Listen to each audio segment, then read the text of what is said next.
Today's scripture comes from the book of Genesis, chapter 7, verses 1 through 16. On the New Revised Standard Version, it's the Great Flood.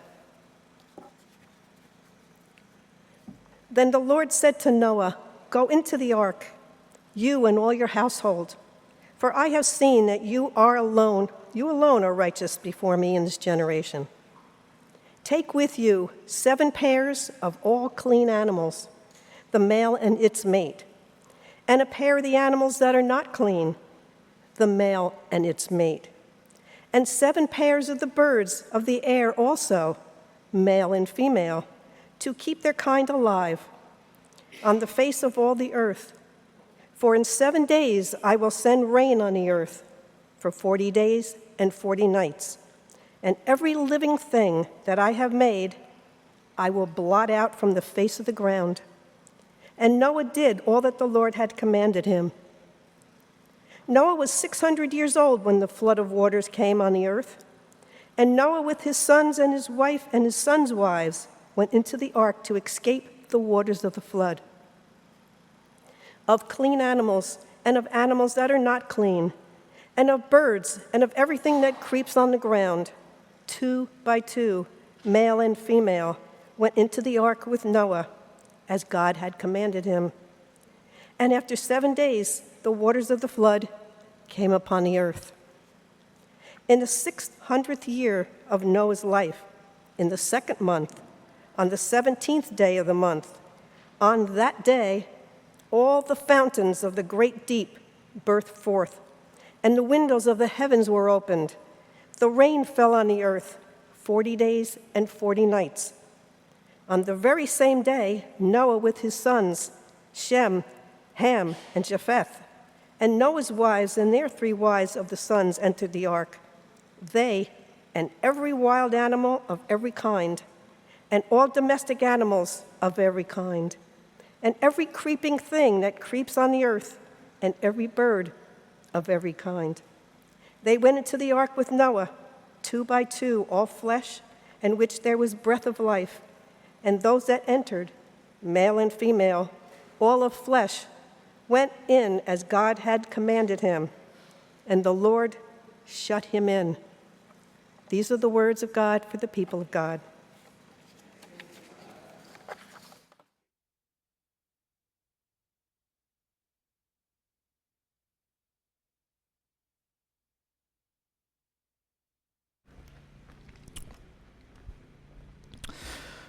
So during the month of July, we will be doing, we are starting today a new sermon series that we're calling Fill in the Blank, where we are taking a look at some stories that I'm sure you have heard of, that tie in our faith, that have deep meaning to us, that we have probably told over and over again.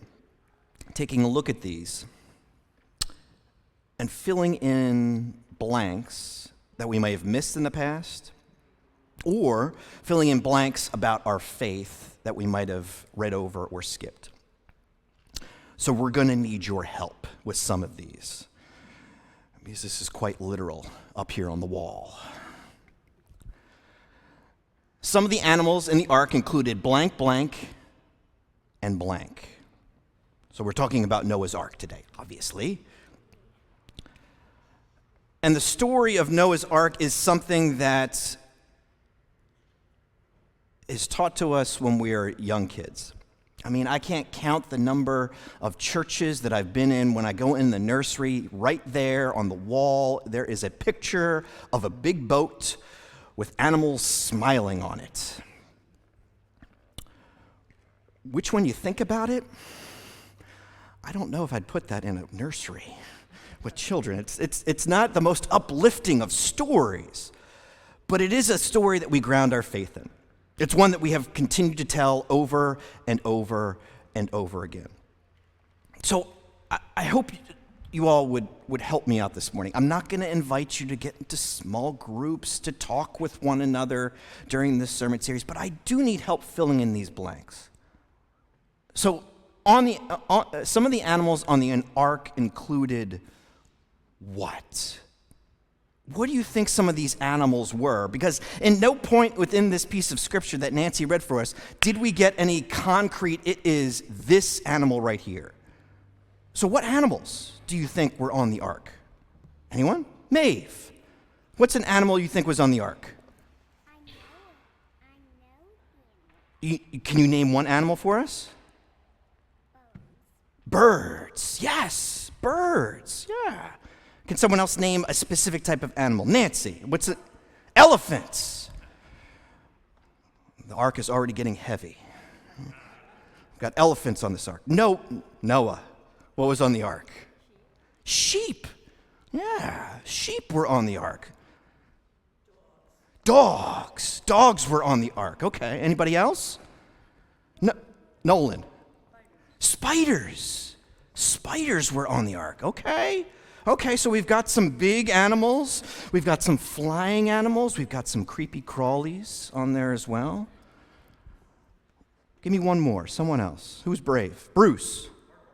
Aardvarks. Man, now we're having some fun.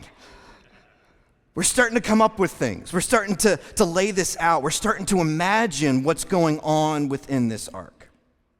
We're starting to imagine all of these animals, imagine them coming up 2 by 2 up this long ramp, coming into this big ark right here with Shem and Ham, with Noah and everyone else that was there. Avi, what's an animal? I'm sorry? Axolars. Axolotls. I'm going to have to go to the internet for that one. I don't know what that one is. But you know what that animal is, yeah? Thank you for sharing that with us. So what we're starting to see is this ark is starting to come alive. Can you imagine what it sounds like on this ark? Between the trumpets and the spiders? Between the axolars and the aardvarks? How many of us put termites on the ark? No, not so much. Maybe they were. The only specific thing that we know about what's on this ark is that there are clean animals and unclean animals. Clean animals and unclean animals of probably everything that's in the area there. For those of you who don't study this stuff or aren't sure what clean animals are and unclean animals, it has to do with the ritualistic designations of animals within the Hebrew context. So when we talk about clean animals, these are animals that were good for folks to eat as well as to sacrifice. So they would be more like herd animals. Things without cloven hooves, things that don't chew their own cud. They would be fish that are of a certain delegation as well. They have fins and have a certain delegation with their scales, as well as things that you would those are clean animals. Unclean animals, though, would be the complete opposite. So, like pigs are considered unclean, but they're allowed on the ark. You would have things like camels. They're considered unclean, but they were allowed on the ark. Insects, reptiles, things that crawled along the ground were considered unclean, but they were allowed on the ark. So we're starting to understand that what's going into this ark here is everything that you would be allowed to eat and sacrifice, everything that you would want to give up to God as important, as well as things that you would consider unclean. The ark itself is full to the brim. But why did we tell this story? Why did the people who were starting to tell these stories, why did they find this story as so important? Well, what I think it comes from is our own curiosity. Whether we were young or old, we always have questions about things that are going on in the world. It is important to who we are as a species. We want to know more, and we want meaning to things. You see, where this story takes place, it takes place in a very arid region of the world. where when it rains, things flood. This just wasn't a one-off thing. You have to imagine that over generations, over years, people saw massive floods that came at a moment's notice, where water would come rushing down, wipe out towns, and people would ask, why is this happening? What does this all mean?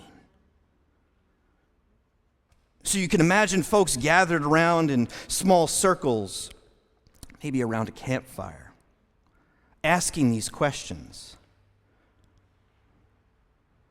And then one day, a storyteller heard the voice of God. And this storyteller told a miraculous story of this man named Noah and the life and the lives that he would save. So as we read this story of Noah's Ark, we know that it's full of very precise details about how the ark is to be made, how many cubits things need to be, which is a unit of measurement, how big it needs to be, how many days it's going to rain, what's going to happen, how many animals need to be on this boat, how they should be gathered, as well as what's going to happen at the end. It's a story of God trying to reset the earth. Because when you see floods happening, you have to wonder if that's what's really happening. Is God trying to reset things? Floods and rain in an arid area brought about fear within people, brought about uncertainty. So this storyteller tells this story about an amazing flood that happened. And for 40 days, the elephants, the spiders, the aardvarks, and the birds, among many other animals, were on this boat together. Where the waters came up, and everyone wondered what would happen next. But then, wouldn't you know, in one day, those birds that they were holding on to, Noah decided to let one go to see if it would bring back some sign that they were close to land. After a couple of tries, a bird comes back with an olive branch, letting Noah know that the waters were finally receding. And as the waters came down, you can only imagine the relief that comes over people. The excitement that the animals must be feeling now as they come down. The dogs were barking. The axolotls, the axolotls were excited as well. As those waters came down, and eventually the doors opened. It would be one thing for the story to end right there, for the animals to come off and the world to be repopulated, for life to start again.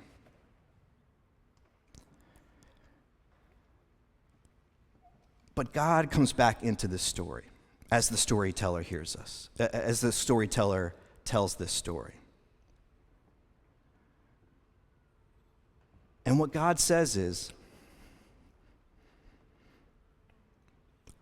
I have seen too much destruction. I have seen too much pain.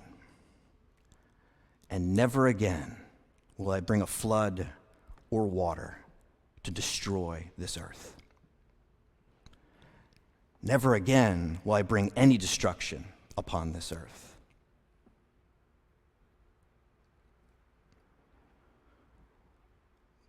The storyteller of Noah's Ark knew that the people were afraid. So the story is built to name those fears, but then to show us that God is not interested in destruction.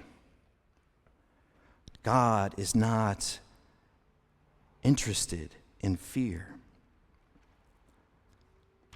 But God is about creating new and taking care of all of creation. After that, a rainbow goes across the top of the sky. And those within theological communities call this God's rainbow covenant. It's a promise made to all people that God will never bring destruction ever again.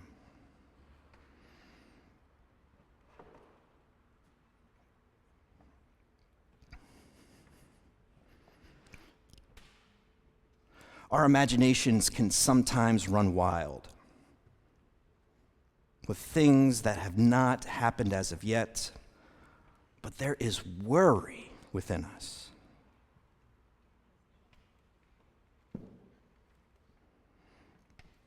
Which is why when the thunder rumbles, we can sometimes get afraid. Which is why uncertainty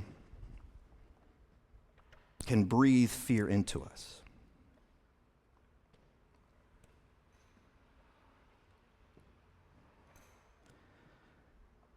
However, as people of faith, as a community that believes in a loving God who is here to create rather than destroy, it's important for us to remember that we continue to work and to walk to create God's image of a better world.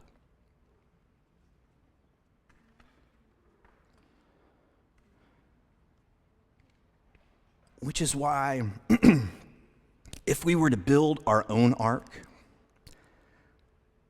metaphorically,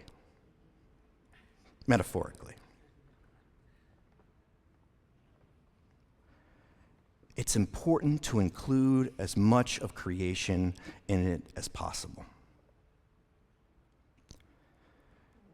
Because we live in a very delicate ecosystem where we need all of the creatures a part of it. While spiders might scare us because they just drop out of the sky sometimes, they're there to help balance out the ecosystem. To make sure that some of those mosquitoes that are flying around don't get to us.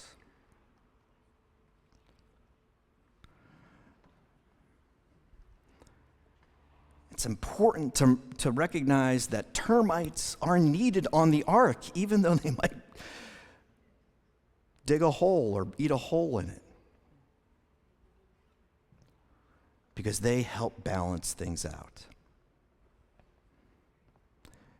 It's important to imagine new animals that we could never have thought of by ourselves on the ark,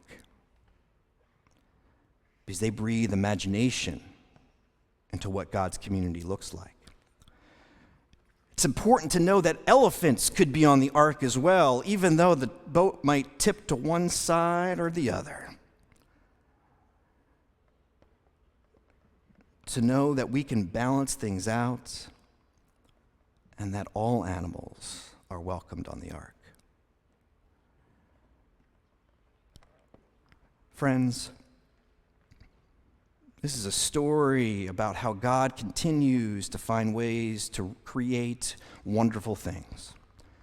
It's a reminder that our God is not a God of destruction. It's also a reminder for us to use our imaginations as much as possible. To know that the animals that were on the ark are also reminders of who we allow on our arks. that whatever we are creating in the future needs to have all of the things on it to help balance out the ecosystem and what is next. So this week, friends, I encourage you to remember the arcs of your youth, to remember the pictures that were on the walls of your nursery schools or within your books, to take a deep look at them and say, what is missing? And what has God added to them to bring about new creation within the world? Amen.